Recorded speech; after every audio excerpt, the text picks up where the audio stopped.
this guy is actually speaking on our Punch Punch Jab. That was the one. Next speaker, I can't believe he's actually speaking on this stage.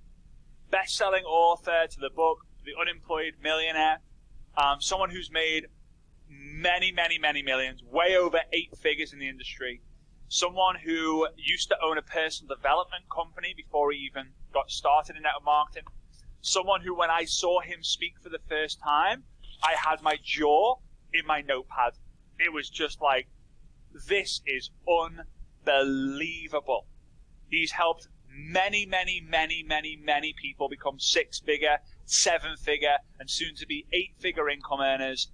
His energy is exceptional. He's currently, again, you won't be able to hear me say this, he's currently in like an island in Mexico near Cancun somewhere. So I don't even know if his signal's going to be good enough. I hope it is. If it freezes or anything, like please, please, please bear with him. But I want to introduce you to the incredible, the exceptional Matt Morris.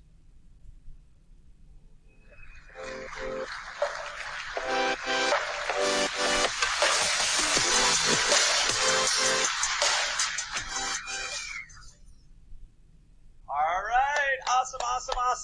Thank you so much for the introduction. Incredibly excited to be here, Frazer. I gotta say, man, you are, of everyone in our profession, you are without a doubt one of the greatest freaks of nature that our profession has ever seen. I say that in the most loving and the best way. I mean, what you have done for our community, what you've done for our profession is absolutely amazing. I mean, definitely raised the bar from a trainer's standpoint, the way you have poured into the market, the way you've taught so many people how to crush it in network marketing is just amazing. And I have loved seeing you work over the years, seeing your rise. It has been absolutely amazing, and it is a huge honor. So thank you, my friend, for inviting me. I am here in Hallbox, a little island. It's about a 2.5-hour drive, or about a 20-minute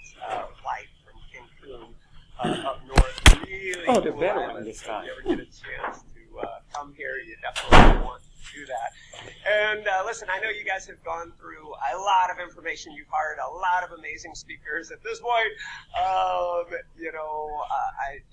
don't know what to share with you other than what I thought would be good for you guys is to just kind of spell out for you some of the recruiting numbers that have led to over 1 million customers in an 8-year time frame, ultimately 2.5 million customers in about 12, 13 years.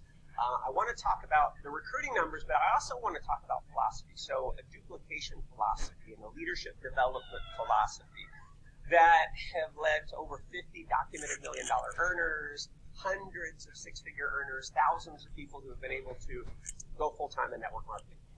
And, if you're only talking about recruiting, I'll share with you a quick story here in a little bit about when I got to the point, I finally got to the point where I became a good recruiter. But if you look at the different laws of leadership that I talk about, that is number 2 on the leadership scale. There's a lot of other things. If you don't figure out the duplication and the leadership development, you're going to have essentially a low-paying job forever if you're in constant recruitment. I don't know if any of you can relate to this, where you put people in and you put people in and you put people in, and you've been doing that for a long time and you're just not getting the duplication that you want. Well, today I want to give you some of the philosophies that changed the game for me.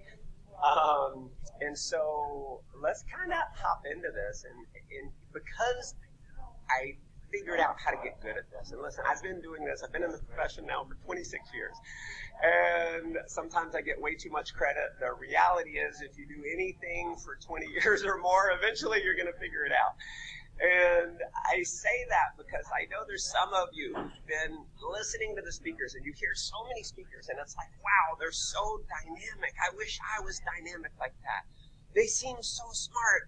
They seem like they're so good with people. They seem like they're not nervous and they're just confident and they have this and this drive. And listen, that's how I was. When I went to event after event after event, I would see these speakers and they'd inspire me. Like, I'd go home, I'd leave the event, I'd be like fired up, and my dream had been expanded, and the possibilities had been expanded, but I didn't really relate to the speakers because I was afraid of people, because I was afraid of public speaking, because I felt like I was too young, because I felt like I didn't have enough credibility. All of these, things in my mind holding me back. And so what you see today, after 26 years of doing this, 21 years of doing it full time, it's just that I've been doing it longer, right? And anytime you see someone else who, it's like, how do they do it? Usually, they've just been doing it longer. They've put in the hours. And it's kind of like this, and this is what I train on all the time. So many people have this belief that's like, maybe I'm just not cut out for network marketing. If you've ever had that going on in your mind, I want to hopefully have you that's a completely false belief. It's kind of like saying, I'm just not cut out for playing the piano. Listen.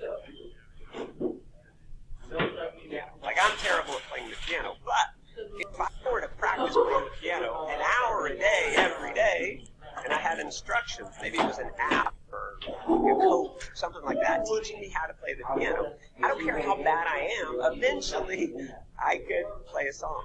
If I played an hour a day for a year, I could play a song or two. If I played an hour or two a day for a couple years, I'd be pretty good.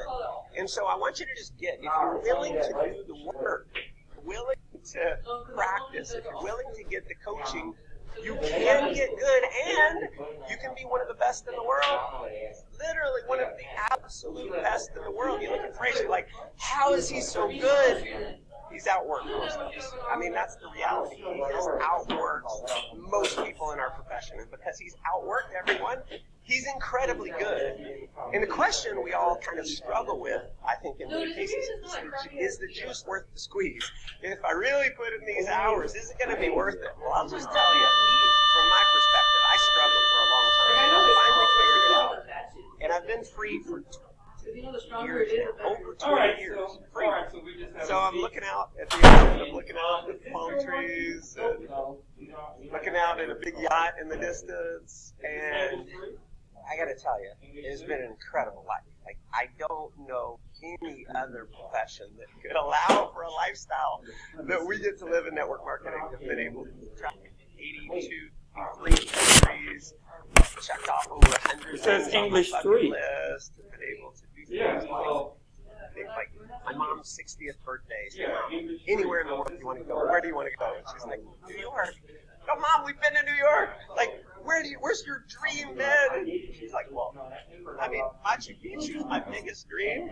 Like, done, we're going. So we spent 9 days traveling all across Peru, seeing Machu Picchu, stayed at the Sanctuary Lodge, which is the only resort that overlooks Machu Picchu at $1,000 a night. Done deal. Why? Because the freedom that network marketing allows. I've taken a vacation on average, almost every single month of my life, even if it's just a quick getaway for like an Airbnb or something like that. I mean, every month, what would it feel like to take a vacation every single month? Been able to see 6 out of the 7 wonders of the world. I mean, it has been insane. Okay, all right, so let me do the attendance. Every day with thank yous. People saying, thank you for your influence. Thank you for, in many cases, I didn't have much to do with their success. Okay, but Alexis. Javier. Financially free. I tipped Domino, Giselle. tipped another. I can remember Marvin. going to Asia one time. Jeremiah. In Hong Kong. And we did Ariana. a big event, several That's you, thousand right? people. And at the end of the event, it was like pictures and craziness. And I just wanted to, Fernando. go eat. And so I go to the hotel. And the Ariana. lounge, and I'm getting some food, and I go, and I just want to like, pick up a beer and have Oh, yeah, food, that's right? true. And it's spelled differently, Like, too. oh, you're Matt Morris. Yeah, Edwin. were you at the event? Yes, I was there. Really Neva.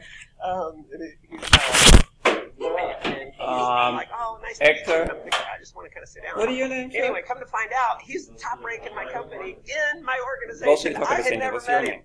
And so this is the goal, is to be insignificant You didn't answer to your the name. growth of And what's your name? organization. So the question is, how You do didn't- you become Well, you don't answer to your insignificant name. the growth of your organization, where it grows with or without you every Okay, single all right. day?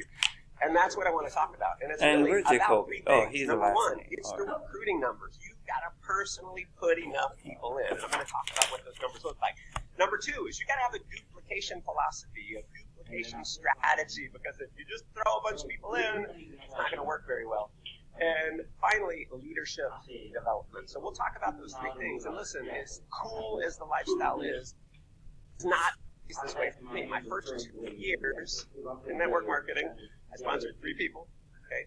2 of which I paid for to get in. One was my mother. I never even told her she was in.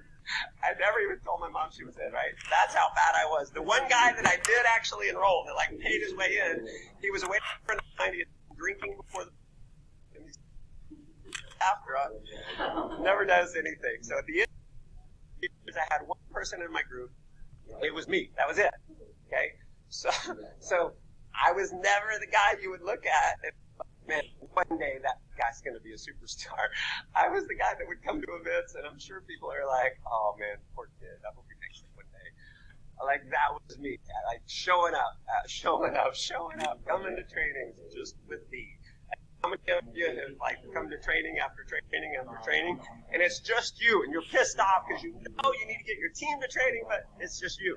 So listen, I dealt with that. I dealt with the struggle, the frustration. 5 years into network marketing, I was spending more money than I was making every single month. So I've been as frustrated as anyone in network marketing. I've felt as defeated as anyone in network marketing. I've wanted to quit 1,000 times. I'm not cut out for it. I'm too young. I don't have the right personality for it. I'm like all of this stuff. And then getting to the point where like I'm enrolling people and it feels like I'm just like constantly spinning plates. Anyone relate to that? Where it's like you're putting people in, and you're putting in, one's quitting, and you put another one in, and another one quits, and then you put another one in, and 2 more quit. Anyone relate to that? Well, that was me. I like busted this out after like 4 years. I finally got to the point where like I just read all these sales books and sales strategies, and I got really ridiculously good at closing. And I would generate some leads here and there and things like that, and I could sell people to get in. I would sell them, and they would join. So at one point in my career, before I figured it out, I had about 150 people in my group, not active, but I had total group size about 150. I had personally enrolled 90 people, and I had one other guy on my team that I taught my sales strategy to, and he had personally enrolled like, I don't know, 60, something like that. Like, everything was on like level 1 and level 2. No duplication, because like I was happy just to put them in. How many of you would be like, man, I just want to figure out how to recruit? So I could recruit, but no duplication. Banging my head against the wall, spinning plates. And so let's hop into this. And I'll tell you one of the biggest things that happened for me is there was a couple major shifts. One was almost a hard realization that I was a token. You always go to the restroom right after class, huh? Dipper is the person where, you know, you're at the ocean and the water's a little cool. Yeah, I remember. And, you know, dips their toe in the water and out, toe in the water and out. And they're constantly trying to ease into the water. Like, you know, they get their feet and the feet are cold. And it's like, oh, I want to get used to that. And then they get down to their knees and, oh, it's cold, it's cold, it's cold. You get down to your waist and you go below the waist. You're like, right? You get up to your chest, right? That was me in network marketing, constantly like dipping my toe in the water, trying to ease in. And listen, in our profession, it's kind of like the people who have the most fun at the ocean. They're the ones that and they just dive in and they get used to the water really quick. And see, for years, I was trying to ease in. For years, I was a toe dipper. When I finally admitted, like, I'm a toe dipper, let me jump in, let me go all in. And I finally looked at myself. And listen, I was 24 years old. I'd been working as a waiter at Saltgrass Steakhouse at 24, $30,000 in debt, living at home with my mom. Like, what is wrong? Like, at some point, something's got to change. And I just said to myself, enough is enough. I've been average my entire life. my whole life, I've been average, like average student, in fact, below average student, finished in the half of the class that made the top half possible, the bottom half of the class. I, like, average athlete, average number of friends, everything about me was average. And it was like, this is my one shot. Network marketing is my one shot that this industry levels the playing field, where literally anyone could, like this resort I'm staying at, you can make enough money to own this resort, no matter what your background is, no matter how educated or uneducated you think you are, no matter how good or bad you think you are, no matter what your background is, if you're willing to go all in, to learn the skills, to get beat up. The reality is you're going to have to get beat up. You're going to have to learn how to take a punch. You want to take a note? Learn how to take a punch. Because the reality is we're all going to have to take a bunch of punches. Okay? And I finally said, you know what? Let me just, for once in my life, let me go all in. Let me actually follow the coaching of my upline, where they say make a list and like actually do the things my upline says, because I was always trying to figure it out my own, like making flyers, putting flyers on cars, like doing everything the opposite way. And a crazy thing happened when I finally decided to go all in, to stop dipping my toe in the water. Things changed, and they changed very fast. I mean, I went from making no money for 5 years to getting to $2,000 a week in about 90 days. And listen, I worked like crazy. I've never worked that hard in my life. Never gotten more rejection in my life. Never been told no more. Never had more people quit on me. Like all of this stuff I went through. And I got to $10,000 a week at 25 years old. I mean, you start making $40,000 a month at 25, crazy money, over $1 million in bank at 29. And it has very little to do with me. It has to do that I was willing to actually go out and do the numbers. And, you know, I want to give you what those numbers look like. And, you know, I had a mentor of mine who kind of shared with me some numbers like this many years ago, and it inspired me. And one of the things that I do believe is true in our profession, and a lot of people hate to hear it, is the whole thing about a numbers game. And listen, you know, after 26 years of doing this, making tens of millions of dollars, it's a numbers game. I've never, ever seen anyone rise to the top, make millions of dollars without going through a lot of numbers. And so I'll tell you what my numbers look like. And so about 12, 13 years ago, I started a new organization. And I tracked it. When it got to 1 million customers, this is what the numbers look like. Okay? When it got to 1 million, it was approximately 1,100 personal presentations. Now, this is not 1,100 invites. This is people who, like, I've talked to, I'm having them watch a video, or I'm going to presentation with 1,100 personal presentations. Okay? Out of those 1,100, over 800, about 820 said no.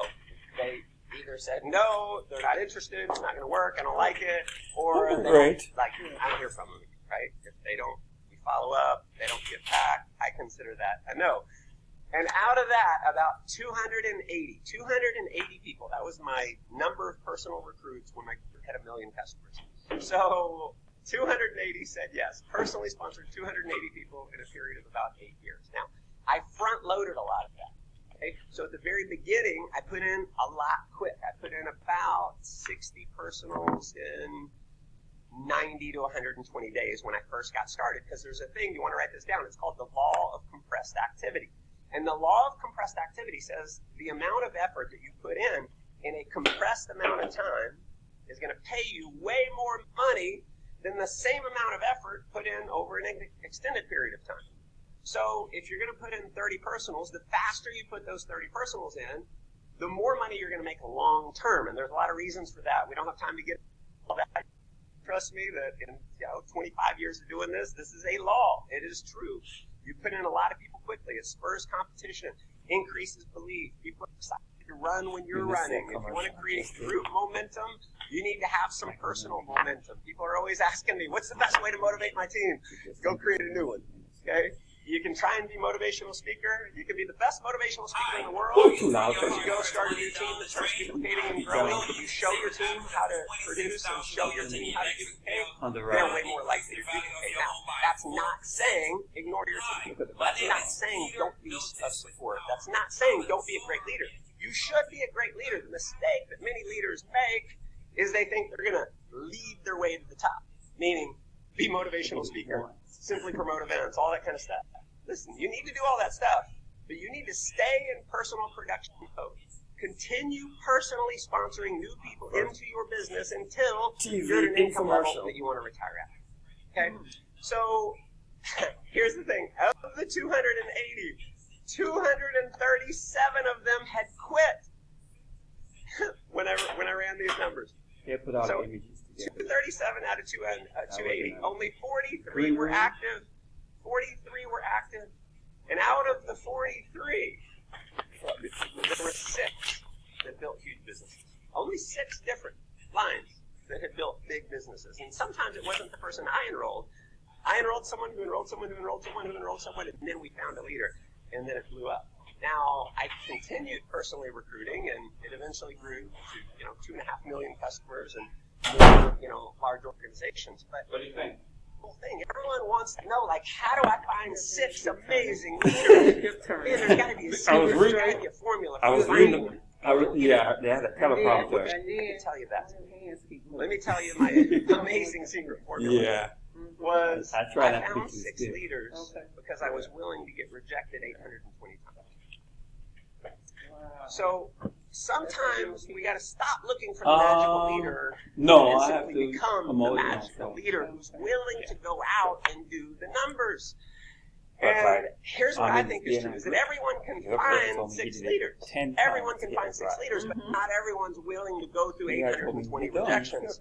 And so you got to flip the script in your mind. It's like, I used to always avoid. If I thought someone would say no, I would avoid them. It's like, I only want yeses because rejection hurts. When I finally decided to stop being a toe dipper and go all in and just be a maniac and have fun with it, and it's like my job isn't to sponsor, my job isn't to sell, my job is to educate people and collect a decision. Educate and collect a decision. If they say no, that's on them. And today, I feel bad if someone says no to me. I'm like, oh my God, I could change their life forever. So they're not saying no to me, they're saying no to themselves. That's what I want you to get to the point. Yeah, because I was expecting to at least 3 or 4 times. When you're prospecting, you know that you have exactly what it takes to change their life forever. And so you're going to the top and you're taking other people to the top with or without any one recruit. And I did the numbers. I figured out of those 820, did the math, that I made over $12,000. Over $12,000 for every no. What if you made $12,000 for every no? What if you made $6,000 for every no? See, that's the way I think you need to look at it. What if you made $3,000 for every no? How many no's would you go get?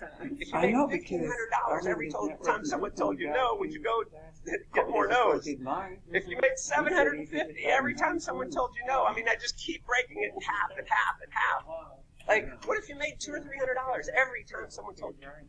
Here's what I know is true: is if you're willing to get enough no's and follow the philosophies that I'm talking about here, you'll make hundreds, thousands for every no. In some cases, over 10,000 for every no. If you look at many of the top leaders in our profession, I reach out to them and heard see from what they say. here, they've made thousands or 10,000 or more from every single no because they've been willing to go through and get a bunch of them. Now, that is one of the shifts, was like, oh my gosh, I need to go do the numbers. I need to just stop worrying about what other people think and not sacrifice my success for someone else's doubt, for someone else's opinion on